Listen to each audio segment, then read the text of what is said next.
যে আমার কাছে প্রশংসা পাওয়া যে এত সোজা তা তো জানতামই না। একটু ভালোভাবে রান্না করলেই হলো।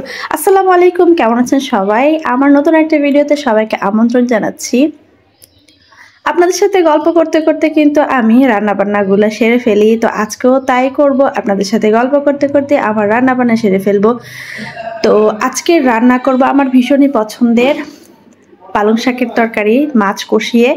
পালং শাক বেশি করে পেঁয়াজ আর রসুন ভালো করে ভেজে তারপরে মাছটা কষিয়ে পালং শাকটা সামান্য ভাপিয়ে এতে দিয়ে দিলাম। আমি কিন্তু পালং শাক যখন মাছ দিয়ে রান্না করি আমি এক্সট্রা তেমন কোনো মশলাই ব্যবহার করি না, খুবই সামান্য পরিমাণে মশলা ব্যবহার করি।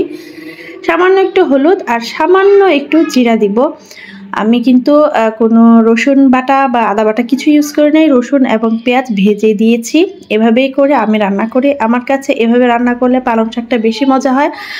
আর মুরগির মাংস দিয়ে আমার কাছে অনেক ভালো লাগে। তবে আজকে আমি পাঙ্গাস মাছ দিয়ে রান্না করছি। তো পাঙ্গাস মাছ দিয়ে রান্না করলে হয় কি একটু তেল তেলে ভাব থাকে না, এটা খেতে আমার কাছে আরও বেশি ভালো লাগে। তো আমার হাজব্যান্ড পালং শাক সচরাচর সে শাকই খায়। তো আজকে আবার মাছ দিয়ে রান্না করছে, সে আমাকে জিজ্ঞেস করছে এটা কিভাবে রান্না করছো, এত মজা হয়েছে। আসলে পালং শাকের এই রান্নাটা আমি শিখেছিলাম আমাদের মেসের আমার এক ছোট বোনের কাছ থেকে। মানে আমরা মেসে থাকার সময় ওকে মানে ও এত ভালো করে রান্না করতে পারতো এই পালং শাক, এইভাবে মাছ দিয়ে বেশি করে পেঁয়াজ রসুন দিয়ে। আমরা যখনই পালং শাক আনতাম মেসের মধ্যে ওকে শুধু ওর পেছনে পেছনে সবাই ঘুরতাম। ওর নাম ছিল পিঙ্কি। তো ওকে বলতাম পিঙ্কি তুই আজকে রান্না কর, এটা তুই আজকে রান্না কর। আর ও যখনই রান্না করতো কি বলবো এত মজা হতো। আলহামদুলিল্লাহ আজকে রান্না করে আমি সেই স্বাদই পেয়েছি। অসংখ্য ধন্যবাদ পিঙ্কিকে, পিঙ্কির কাছ থেকে আমি এত ভালো একটা রেসিপি শিখেছি পালং শাকের। তো পালং শাকটা আমার প্রায় রান্না শেষ। বলছিলাম যে আমার কাছ থেকে প্রশংসা পাওয়া কত সোজা। একটু মন মতো একটু ভালো করে রান্না করে মনোযোগ দিয়ে রান্না করলেই কিন্তু রান্না কিন্তু অনেক ভালো হয় খেতে। আর হাজব্যান্ড তো খেতে একদম কি বলবো বাকবাকুম হয়ে যায়। আর কি প্রশংসা, ছেলেকে দিয়ে প্রশংসা পাঠায়, যাও তোমার মামাকে গিয়ে একটা থ্যাংক ইউ দিয়ে আসো। তো আর হাজব্যান্ডের পছন্দ হচ্ছে যে ছোট মাছ দিয়ে বিলম্বির ঝোল, এটাই আজকে করব।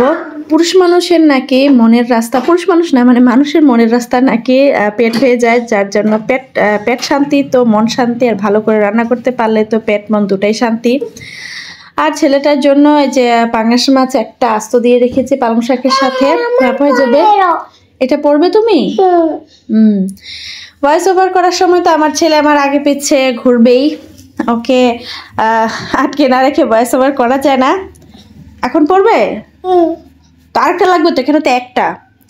তো ভিডিওটা আমার কেমন লাগলো সবাই আমাকে জানাবেন। আপনার হাজবেন্ডরা কার হাজবেন্ড কিরকম রান্না পছন্দ করে বলবেন। আমার হাজবেন্ড তো আমি যাই রান্না করি সেগুলো নাকি তার কাছে ভালো লাগে। বলো বসো, আমি পড়াই দিব, দাও। আর গতকালকের কিছুটা শুটকির ঝোল ছিল, পালং শাক, তারপরে ছিল ম্যাটোসের টক, আর কিছু মাছ ভেজেছিলাম। এই ছিল আজকে দুপুরে রান্নাবান্না। ভালো থাকবেন সবাই, দেখা হবে অন্য কোনো আয়োজনে। সে পর্যন্ত ভালো থাকবেন, আমাদের জন্য দোয়া করবেন। আল্লাহ হাফেজ।